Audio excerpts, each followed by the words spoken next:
চাঁদে পারমাণবিক বিদ্যুৎ কেন্দ্র স্থাপনের পরিকল্পনা করতেছে রাশিয়া, যেখানে বাংলাদেশে শুধুমাত্র একটা, অনেক বছর পর বাংলাদেশে একটা পারমাণবিক বিদ্যুৎ কেন্দ্র সরবরাহ হচ্ছে। সেখানে রাশিয়া চিন্তা করতেছে চাঁদে একটা পারমাণবিক বিদ্যুৎ কেন্দ্র স্থাপন করার জন্য। রাশিয়া আগামী দশকের মধ্যে চাঁদে একটি পারমাণবিক বিদ্যুৎ কেন্দ্র স্থাপনের পরিকল্পনা করেছে। এই বিদ্যুৎ কেন্দ্রের মাধ্যমে রাশিয়ার চন্দ্র মহাকাশ কর্মসূচি এবং রাশিয়ার চীন যৌথ একটি গবেষণা কেন্দ্রকে বিদ্যুৎ সরবরাহ করবে। অর্থাৎ দুইটা প্রতিষ্ঠানকে এটা বিদ্যুৎ সরবরাহ করবে এবং এটা যৌথভাবে রাশিয়া এবং চীন দুইজন যৌথভাবে এটা অনুষ্ঠিত হবে।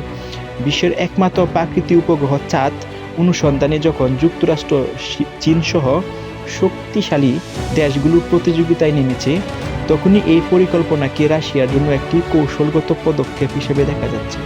সো ডেফিনেটলি এটা একটা কৌশলগত পদক্ষেপ হতে পারে, কারণ এটা যেন একটা চিন্তা করছে যেন ছাদে পারমাণবিক বিদ্যুৎ কেন্দ্র। এখন এটা কতটা আর সফল হবে সেটা তো আমরা জানতে পারি না, কারণ ভবিষ্যৎ আমরা কেউ প্রেডিক্ট করতে পারি না।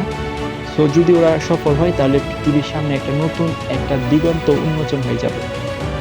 রাশিয়ার রাষ্ট্রীয় মহাকাশ সংস্থা রকসমস এক বিবৃতিতে জানিয়েছেন, তারা 2036 সালের মধ্যে চাঁদে একটি বিদ্যুৎ কেন্দ্র নির্মাণের লক্ষ্যে নির্ধারিত করেছে। তার মানে এটা 2026 কয়েকদিন পর পড়বে, তার মানে 2034 সালের ভিতরে। তাহলে এখানে দেখা যাচ্ছে 10-12 বছরের ডিফারেন্সে এখানে এই পারমাণবিক বিদ্যুৎ কেন্দ্রটা স্থাপন করার ওরা পরিকল্পনা করতেছে বা চিন্তা ভাবনা করতেছে।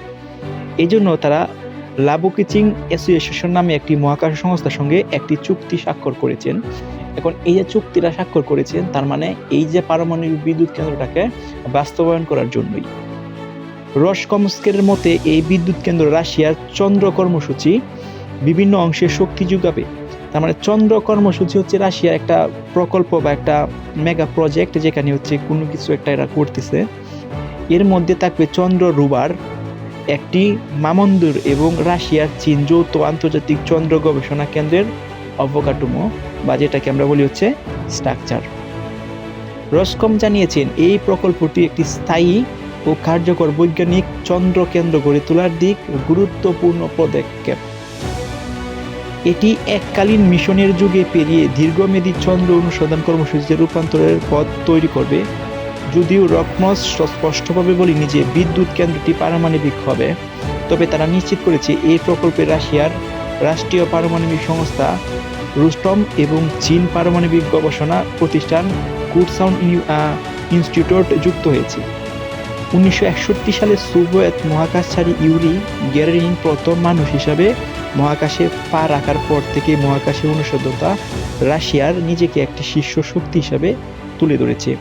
তবে সম্প্রতি দেশগুলোতে দেশটির যুক্তরাষ্ট্র এবং ক্রমাগতভাবে চীনের তুলনায় পিছিয়ে